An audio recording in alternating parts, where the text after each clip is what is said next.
Bohr model finally. Let's finish this up so we can go on to quantum mechanics. All right, so we went through the first part of the Bohr model last night.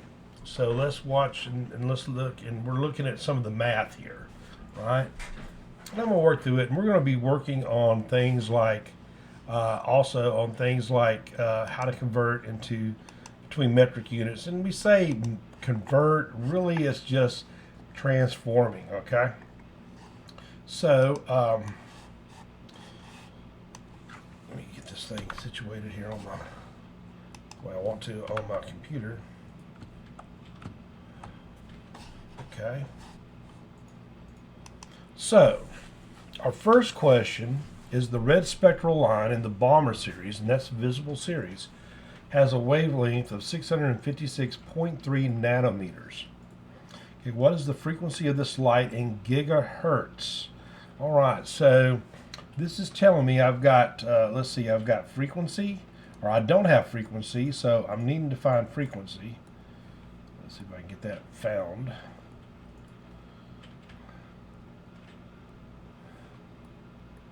Frequency, I don't know, so that's my unknown. Okay, I do know wavelength, so I know my lambda is 656.3 nanometers. Now I'm going to have to switch that over into meters, and it's pretty easy to do. I'll show you that.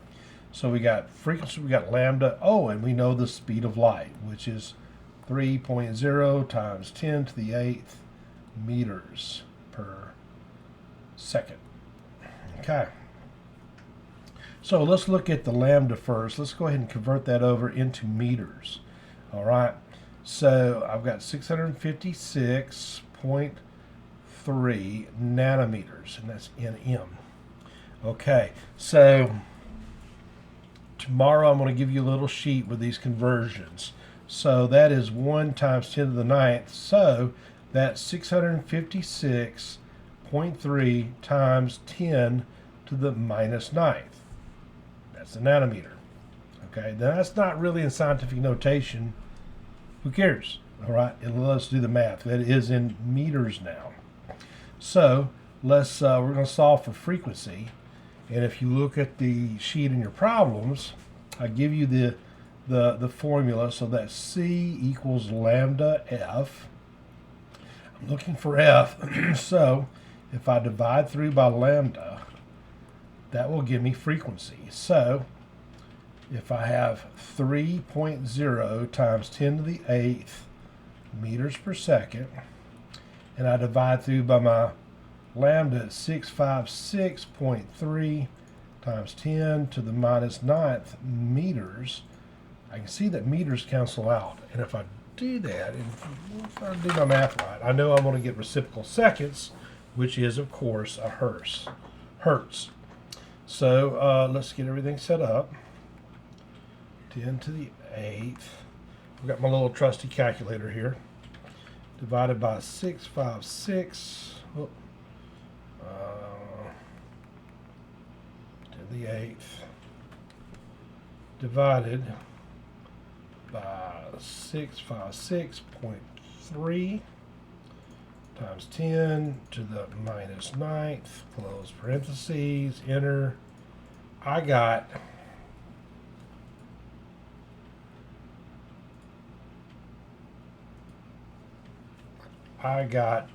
what did I get?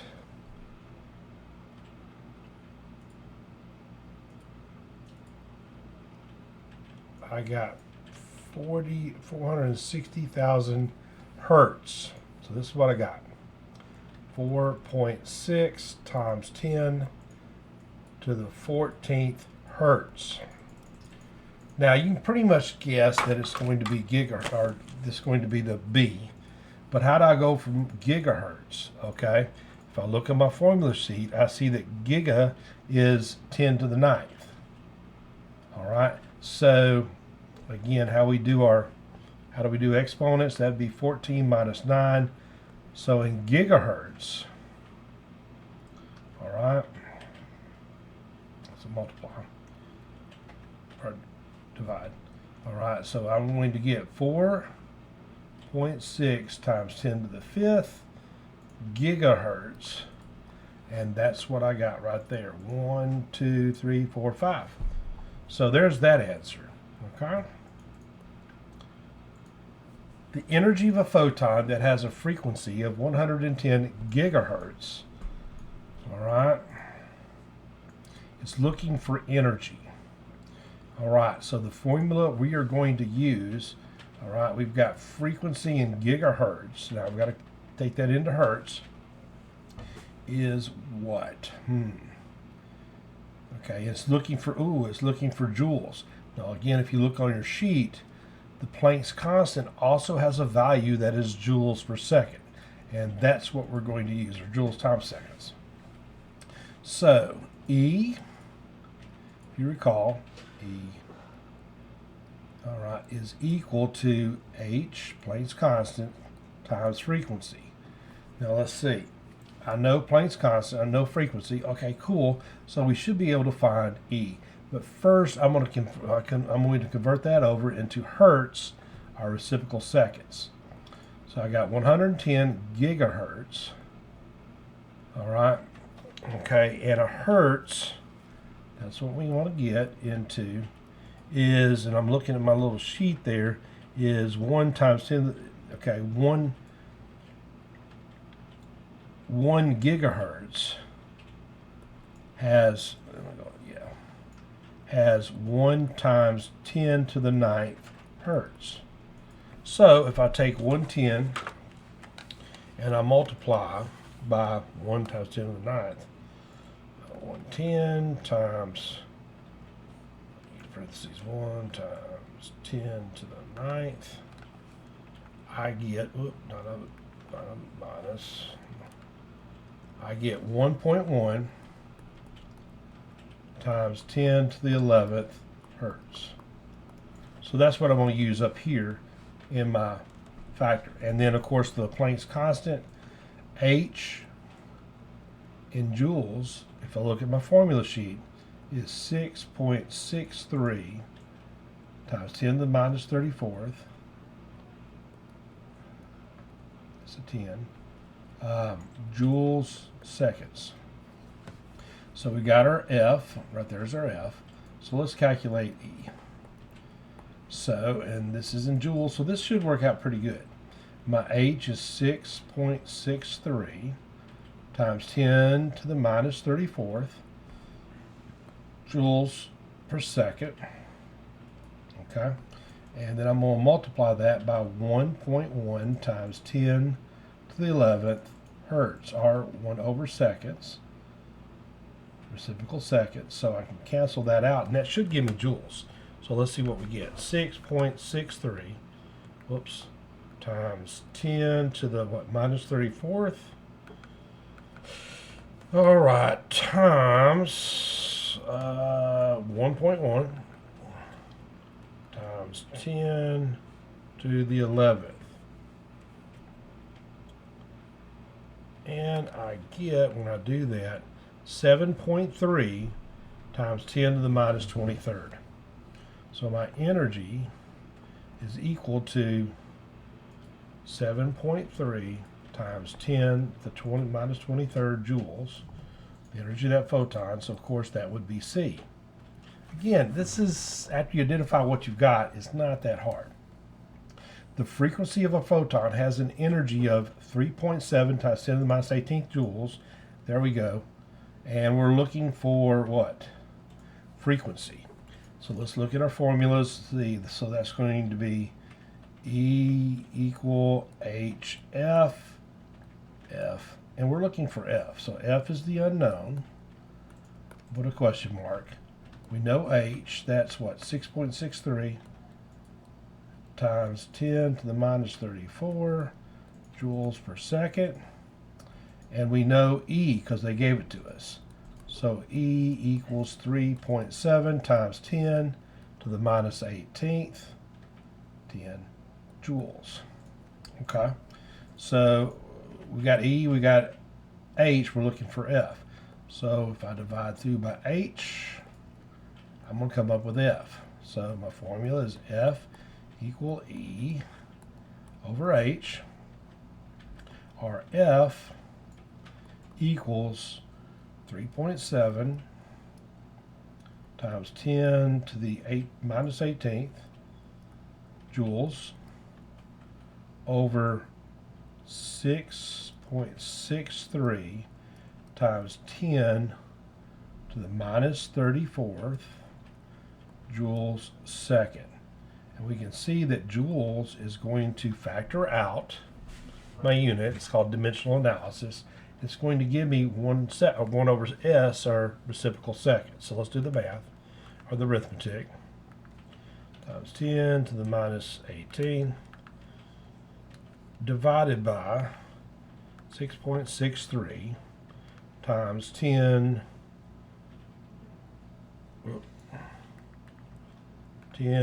to the minus 34. And plug and chug it. I got 5.6,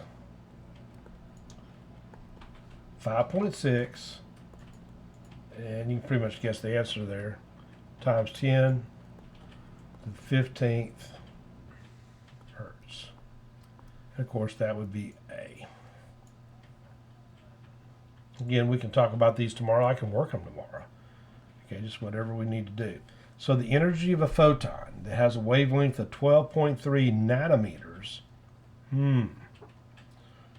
So I'm trying to find E.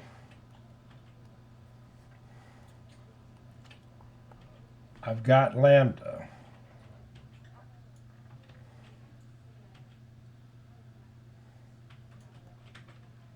.3 nanometers. I don't have frequency, so I'm going to have to use both of those. I'm trying to find E. I do have C, that's 3.0 times 10 to the 8th meters per second, and I also have H. So I'm going to combine the formulas and solve for what I want to know. All right. So, let's see if I can do this. So frequency, E equals HF. And I may not be able to do this. So F, and we don't know F, equals E over H. Okay, and if I put that into the C equal lambda F, that would be E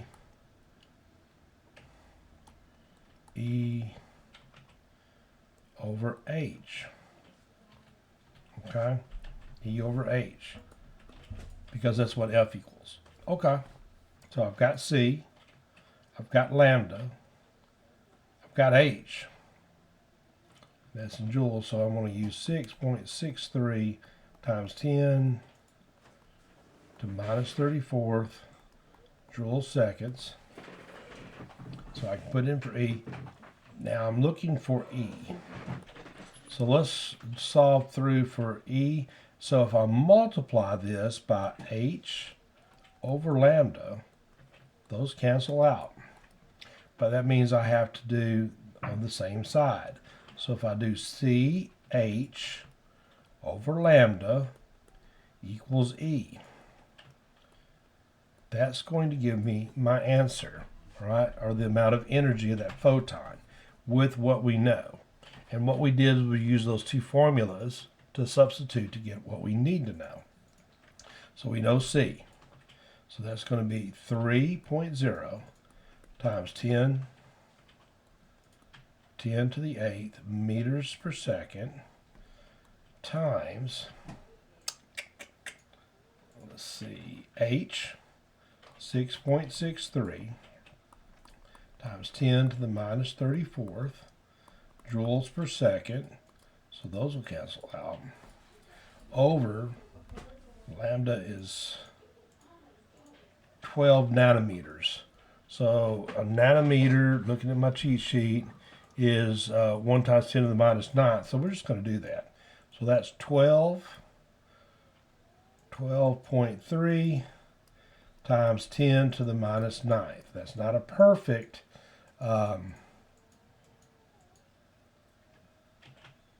meters. Let's see if that makes sense. Yeah, that would, because that's a very small number. All right, so it's 12.3. So now let's do our math and see if we get something that makes sense. Okay, I got 3.0, or 3 times 10 to the 8th times 6.63 times 10 to the minus 34th divided, let me do something, I'm going to put another parentheses in there because we got that division thing, and well, that just makes me feel better. Divided by 12.3. Let me use a parenthesis there too. 12.3 times 10 to the minus 9th. And let's see, I got 1.62 times 10 to the minus 10 to the minus 17. So my energy, and that would be in joules, because that's going to cancel out, leaving me just joules. Energy is 1.62 times 10 to the minus 17th joules. My answer would be D. All right, so we got any more of these. If the wavelength of a photon is halved, by what factor does its energy change? So with the wavelength, let's just throw in some numbers and let's look at our formulas here. So energy equals H, we're looking at the wavelength, times C over lambda. So if the wavelength is half, so let's just say we have 100, all right, or say this 10. So let's say wavelength is 10, whatever, all right, and we half it into 5. But what factor does this energy change? So if I'm 10, and let's just say, well, we could put our normal numbers in there. 3.0 times 10 to the 8th. And then, 6.63 times 10 to the minus 34th. We can do this, but I can pretty much tell you, if it's halved, then it's going to go down by a factor of 2. Let's see if I'm right. I may not be. Okay.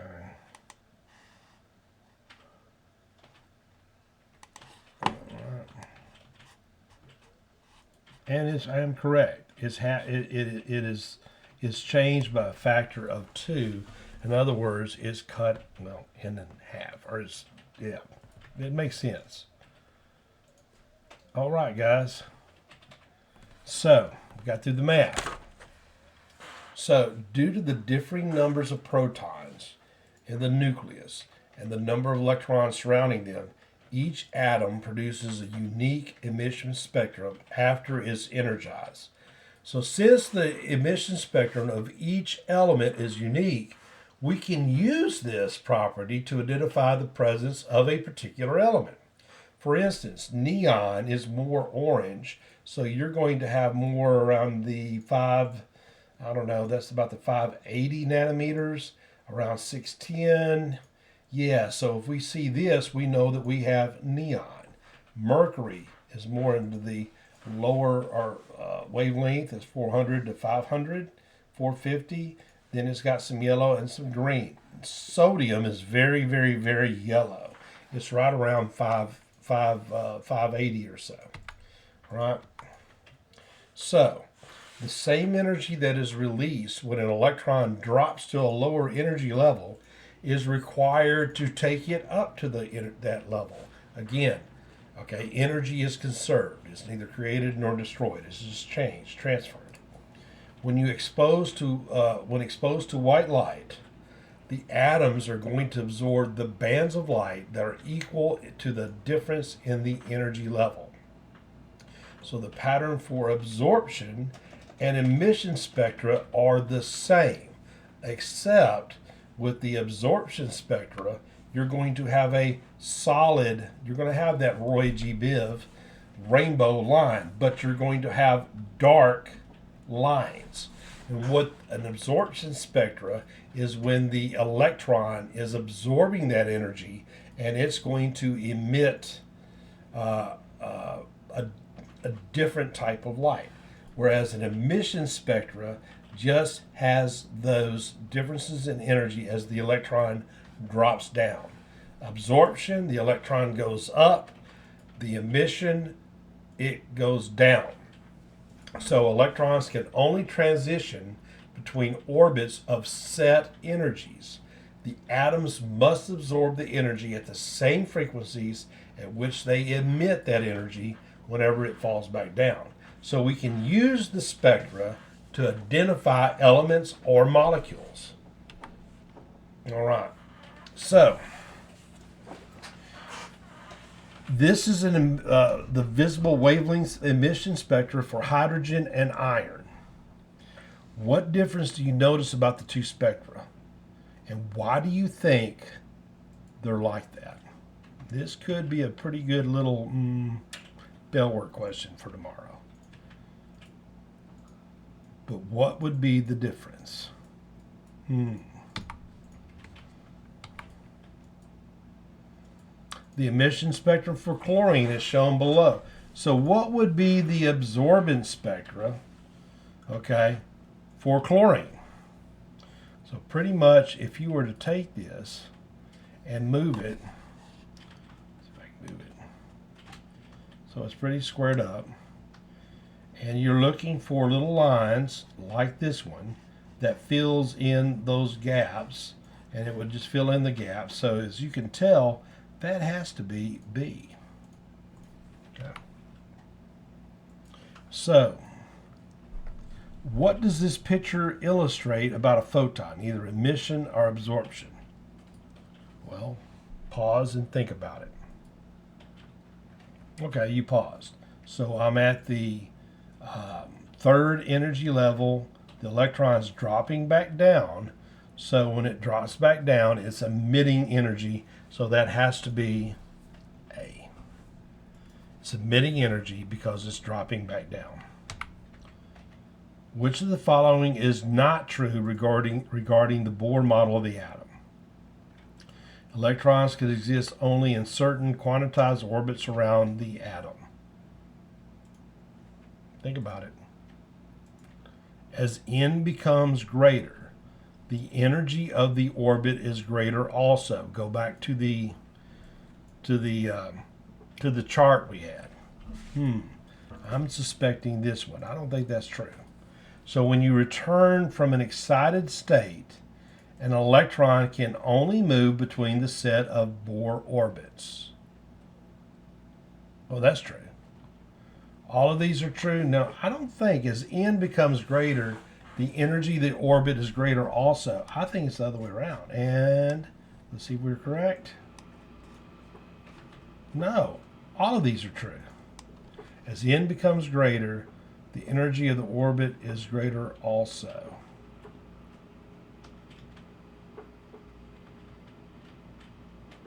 Yes, that is true. So all of these would be true. I treat you. Okay, guys. Well, that's it for tonight. We've got it done. We're squared away. Well, we've covered the Bohr model. But guess what? There's some problems with the Bohr model. Bohr's model did answer a lot of questions, but it has some problems.